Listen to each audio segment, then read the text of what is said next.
여러분 안녕하십니까? 정인국 수학과 닥터 데이비청입니다. 오늘은 특수 우유에 대해서 얘기를 나눠보자 합니다. 보통 우유는 보통 소에서 나오는 카우즈 밀크 이런 것을 보통 생각하기 쉬운데 실제 우유 중에도 여러 가지 요즘은 다양한 우유들이 많습니다. 콩에서 만든 두유가 있고요. 또 이렇게 아몬드에서 나오는 그런 아몬드 우유도 있고 이렇게 해서 여러 가지 우유들이 많은데 소젖에서 나오는 우유더라 하더라도 여러 가지 그 목적에 따라서 우유가 종류가 여러 가지 많이 있습니다. 특히 이제 그 처음 생애 첫 2년 동안은 주식이 우유라고 생각해도 됩니다. 그러니까 우유를 못 먹으면 영향이 없죠. 물론 가장 좋은 것은 모유가 최고입니다만은 어떤 환자들은 모유도 못 먹는 그런 환자들이 있습니다. 심청이 같은 경우는 모유가 없어서 어떻게 동량을 해서 우유를 젖을 먹였다 그러죠. 근데 요즘은 이제 엄마가 없어도 시중에 많은 우유들이 많이 있어가지고 이 우유를 잘 알고 쓰면 전혀 문제 없이 아이가 잘 건강하게 자랄 수가 있습니다. 특별히 이제 보면 너무 이렇게 비만하고 이런 사람들을 위해서 로우 팻 밀크가 있어요. 이 지방을 줄인 로우 팻 밀크 이런 것은 콜레스테롤이 높은 사람들, 지방이 많은 사람들 이제 쓰는 거죠. 그다음에 이제 어린아이들 처음에 미숙아로 태어난 그런 경우에 이 미숙아들을 위한 특별한 우유가 있습니다. 이 미숙아들은 먹는 양이 많지는 않아요. 그러니까 많이 못 먹는데 그러나 적게 먹는 가운데서도 지금 그렇지 않아도 몸무게가 적으니까 빨리 캐치업을 해야 되는데 이 미숙아들을 위해서 보통 칼로리는 우유는 보통 1온스당 20칼로리가 있습니다. 그러나 이 미숙아들을 위한 우유는 24칼로리를 들어있는 그러한 특수 우유가 있습니다. 그래서 미숙아들을 위한 그런 고영양가 그런 우유가 있고요. 그 다음에 피디아슈어라는 거 있습니다. 아이들이 영양이 모자라고 잘 먹지 않고 잘 자라지 않는 그런 아이들을 위해서 보통 그 파란수 안에 240칼로리가 들어있는데 이 피디아슈어 속에 여러 가지 바이타민이라든지 또는 단백질, 탄수화물 이런 것을 아주 고루고루 섞어서 240칼로리를 보충할 수 있는 그런 피디아슈어라는 그런 우유가 있습니다. 보통 우유보다 물론 많이 비싸죠. 그러나 이런 것을 해서 한 1년 이렇게 먹으면 아이가 또 건강하게 잘 자랄 수가 있습니다. 또 이제 노인이 되면 사실은 이제 이빨이 나빠지고 이렇게 해서 영양이 모자라는 경우가 많습니다. 그래서 노인들을 위한 이 영양을 채우기 위해서 엔슈어라는 것이 있습니다. 보통 이 8온스짜리 보통 250칼로리짜리가 있고요. 또 아주 그보다 더 강도가 높은 350칼로리짜리 그런 것도 있습니다.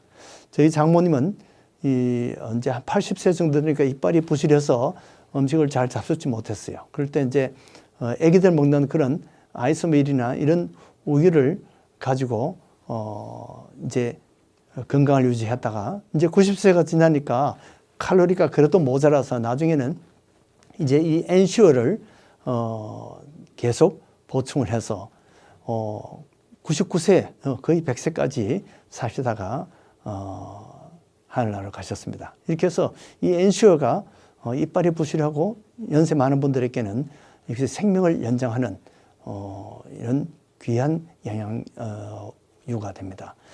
그 다음에 이제 두유가 있어요. 이제 콩에서 만든 두유인데 가장 많은 것이 이제 아이소밀이나 프로소비 또는 한국에서는 그 베지밀 이런 것이 다 이 두유인데요. 이런 것은 보통 사람은 이제 설사병이나 이런 것이 있을 때 일시적으로 이 락토제를 소화시키지 못하는 그런 결핍증이 생깁니다. 그럴 때 이런 아이소밀이나 프로소비를 먹어서 보통 이제 한 4, 5일 정도 또는 일주일, 2주일 이렇게 지나면 다시 그 락토제가 회복됩니다. 그렇게 해서 그런 사람들이 설사병 후에 많이 쓰고요. 그다음에 우유 알러지가 있는 사람들도 아이스밀이나 이 두유를 쓰게 됩니다. 그다음에 이제 유전적으로 이 갈락토세미아라는 이런 환자가 있습니다. 그런 환자들은 엄마 젖도 못 먹어요. 그러니까 우유 속에 이 갈락토즈, 락토즈를 소화를 못 시킵니다. 그래서 이런 사람들은 이런 아이들은 반드시 이 두유로 키워야 됩니다. 그다음에 이제 락테이드라는 것이 있습니다. 보통 우유에다가 이 락테이즈라는 그 효소를 같이 가미해서 이미 소화를 조금 시킨 것인데요.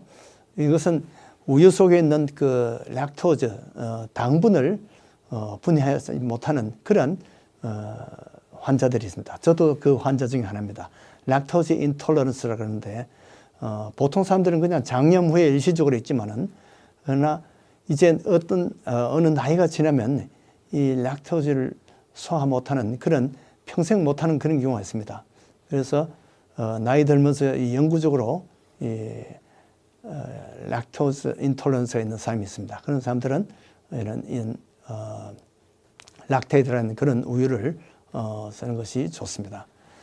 특히 이제 그 아시아인들이라든지 남미 사람 또는 이 아프리카인들에게 이런 락토즈 인톨런스가 많습니다. 그다음에 이제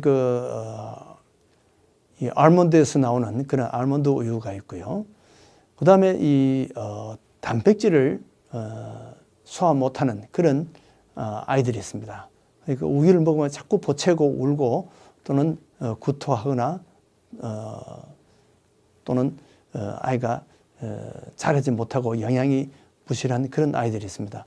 이런 아이들은 이 우유 단백질에 알러지가 있거나 소화를 못 시키는 사람들은 이 소화를 이미 아미노산으로 분해한 단백질을 아미노산으로 분해한 그런 특수한 우유가 있습니다. 그래서 이 프로제스터밀과 그 엘리멘텀이나 뉴트라미젠 또는 엘리케어 이런 특수한 우유들이 있습니다. 그런 우유가 필요한 그런 아이들이 있습니다. 물론 의사의 처방에 의해서 그런 것을 쓰게 되죠. 그 다음에 PKU라는 병이 있는데요. 이 소변에 이 페닐케톤이 이 소변에 대량으로 분비됩니다. 그러면서 몸 안에 이 우유 성분을 소화를 못 시켜가지고 이 페닐 알라닌이라는 이런 물질이 뇌에 자꾸 쌓이게 되면 결국은 이 뇌 손상을 가져오게 됩니다. 그리고 정신 박약가 되고 심지어 경기까지 하게 됩니다.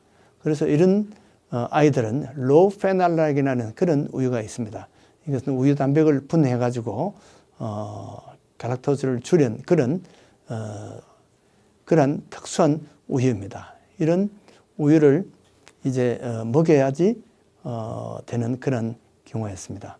그래서 보통 태어나면 다 누구든지 이 PKU 검사를 합니다. 그래서 한국 사람들은 드물지만은 미국 사람들에게 가끔 이런 PKU 환자들이 있습니다. 그런 환자들은 보통 한 1, 2주 이내에 검사실 스테이트 랩에서 이 검사 결과가 옵니다. 그래서 이 PKU 문제가 있으면 그런 아이들에게는 로우 페넬락이라는 이런 특수한 우유를 먹도록 그렇게 처방을 하게 됩니다. 자, 우리 영의 양식을 위해서는 우리가 성경을 먹어야 됩니다. 그런데 이 신앙적으로 미숙할 때는 우리가 우유도 소화 못 시키듯이 이렇게 참 특별한 이런 우유를 먹어야 되듯이 우리에게도 이런 쉬운 성경이 있고 어려운 성경이 있습니다. 그래서 쉬운 성경을 먼저 읽는 것이 좋습니다. 성경을 읽을 때 그러니까 요한복음이라든지 누가복음 이런 것은 우리가 이해하기가 쉽고 우리가 쉽게 공감을 갈 수가 있습니다. 그러나 처음부터 레위기나 민수기 같은 이런 것을 딱딱하고 어려운 해석하기 어려운 그런 성경을 읽다 보면 시험에 들기가 쉽습니다. 즉 소화하기가 쉽지가 않다는 거죠. 우리가 우유도 이렇게 소화하기 쉬운 우유가 있듯이 이 목사님들의 그런 설교 강해라든지 이런 것을 잘 듣고 우리가 성숙한 후에 그 후에야 우리가 그런 독자 성경 연구를 하는 것이 유익하리라고 생각됩니다. 여러분들도 이런 특수한 우유들이 필요한 그런 아이들이 있다는 것을 아시고 이런 아이들에게는 특수한 처방을 받아서 이러한 우유로 건강한 삶을 유지하시기 바랍니다. 안녕히 계십시오.